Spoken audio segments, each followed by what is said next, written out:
Hello, Pisces, Sun, Moon, Rising, and Venus signs. Kamusta kayo? Sana po'y nasa mabuti kayong kalagayan. Welcome back po sa Star Tarot. At kung bago kayo rito, welcome din po kayo. Please subscribe, like, share my videos, and leave me a comment kung naka-resonate po kayo. Thank you. So, first card ni Pisces, we have Seven of Wands. So, si Seven of Wands, parang nasa defensive mode kayo. Kung nakikita ninyo, yung lalaki nasa taas ng burol, so that represents you. Maaring gano'n ang sitwasyon ninyo sa ngayon, nasa defensive mode. May mga tao sa paligid ninyo na pilit kayong siguro ini-intimidate, sinisiraan, ginagawa ng kwento, or kung anumang klaseng pang-iistorbo sa inyo. Pero mukhang hindi ka naman naaapektuhan kasi kung nakikita ninyo, yung wands na nasa baba, hindi rin malayo sa inyo eh, hindi naman kayo maabot. Kaya maaari no na may mga naririnig-rinig siguro kayo na sinisiraan kayo or they're trying to bully you, they're trying to take you down sa kung nasaan ka man posisyon ngayon sa buhay. Pero parang hindi ka naman nagpapaapekto sa kanila, you know? Hindi ka rin naman nagpapadala sa mga pang-i-intimidate nila sa'yo or sa kung ano man mga paninira nila sa'yo. So mukhang hindi ka naman nila ginagalaw or hindi ka naman nila naaapektuhan. Kaya that's good. Yung maging ano ka lang, maging matiyag ka lang, obserbahan mo lang yung sitwasyon. Kung hindi naman kailangang harapin, wag na. 'Di ba? Kung not worth your effort, wag na, 'di ba?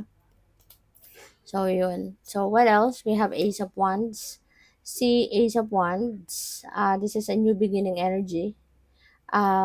There is an offer sa inyo ang divine, ayan, na parang you will be excited about this. Kasi po pwedeng ano to eh, po pwedeng opportunity ito na pwede ninyong pagkakitaan, po pwedeng trabaho, magiging career ninyo or bagong endeavor na pwedeng maging source no ng inyong income, ganun.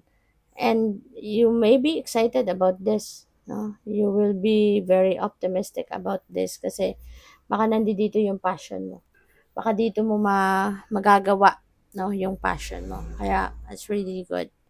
So we have the Hermit. Ayan, so maybe you're dealing with a Virgo kasi si Hermit is a Virgo energy. So baka you're dealing with a Virgo.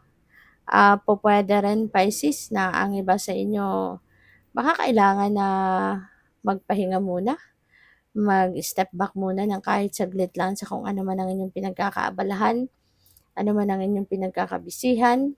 So maybe no, kailangan mo ng time ngayon to step back muna sa lahat ng mga ginagawa ninyo para makapag-reflect, makapag-introspect kayo, baka sakali no, na mas maging malinaw ang isip ninyo, mas maging kalmado kayo lalo, 'di ba?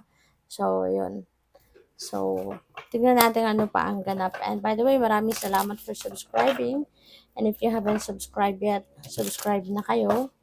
And also, maraming salamat din for not skipping the ads. Malaking bagay yan sa akin. Also, please click the join button sa baba ng video kung gusto niyo na mag-join sa membership. So, we have Sus. Ayan. So, with the Hermit energy, diba? Perfect ito. Find something. No? Do something that will soothe your soul. At yung introspection, yung reflection, that is one thing na magagawa mo to soothe your soul. Kaya, bigay mo na yan sa sarili mo. So, we have calm. Ayan, kalma lang. No? Kalma lang. Huwag kang papa-apekto. Tama yun. Huwag kang papa-apekto sa mga pang-intimidate sa iyo ng ibang tao, sa mga pang-iintriga. Kasi mga ganyan, kaya kayo 'di ba may kasabihan na kapag ang puno ay hitik na hitik ng bunga, talagang binabato 'yan, 'di ba? So, maaring gano'n kayo. O puwedeng very successful na kayo, maaaring nasa magandang posisyon kayo sa trabaho, magandang estado sa buhay, masaya, masayang pamilya, personal life, love life, masaya. Kaya maraming naiinggit sa'yo, no? Pupuwedeng there is something in you na gusto nila, no, na magkaroon din sila. Kaso nga, ikaw ang meron at sila wala. Kaya ang tendency, 'di ba, out of inggit, inaano ka nila, they want to take you down. Because gusto nila na maging magka-level lang kayo. Gusto siguro ng mga taong ito na it's either magka-level kayo or mas mababa ka kaysa sa kanila, 'di ba? So happen that nakakaangat-angat ka kasi sa kanila, kaya they're trying to intimidate you, 'di ba? Kaya ayun, tama 'yan, kalma lang, 'di ba? At as much as possible kung hindi naman 'yan importante, hindi naman nako-compromise yung safety mo, integrity mo, dignity mo, as much as possible dedma ka na lang, 'di ba? Practice the art of dedma kumbaga. At kung hindi naman worth your time and energy, 'wag na talaga. So, kalma lang, chill ka lang, 'di ba? So, what else? We have flow. Ayan. So, just go with the flow with life. Okay? Lagi ka lang makikinig sa iyong intuition, lagi ka lang susunod, no, sa gabay sa iyo ng divine universe, and you just go with the flow with life. Okay? Kasi kapag tayo sumusunod sa flow ng buhay, sumusunod lang tayo sa agos ng buhay, mas ano tayo, mas masaya, mas maganda ang pakiramdam, mas magaan ang pakiramdam, mas maganda ang journey natin, 'di ba? Kaya you just go with the flow with life. So we have purification. For some of you, kailangan din ng purification, and there are so many things, 'di ba, na magagawa mo din to purify yourself. Unang-una, pupuwede 'no, na etong gagawin ninyo, panawagan sa iyo na hermit na magnilay-nilay, magmuni-muni, you can do that para na makapag-meditate ka, magkaroon ka ng time na mag-meditate, and you can also use or you can do chakra meditation to purify you, 'di ba? Yung isip mo, damdamin mo, energy field mo, yung gano'n. Smudging, you can do that as well, 'di ba? Shower kayo with salt, makakatulong din 'yan. So, what else? We have focus. Ayan. So, tama 'to.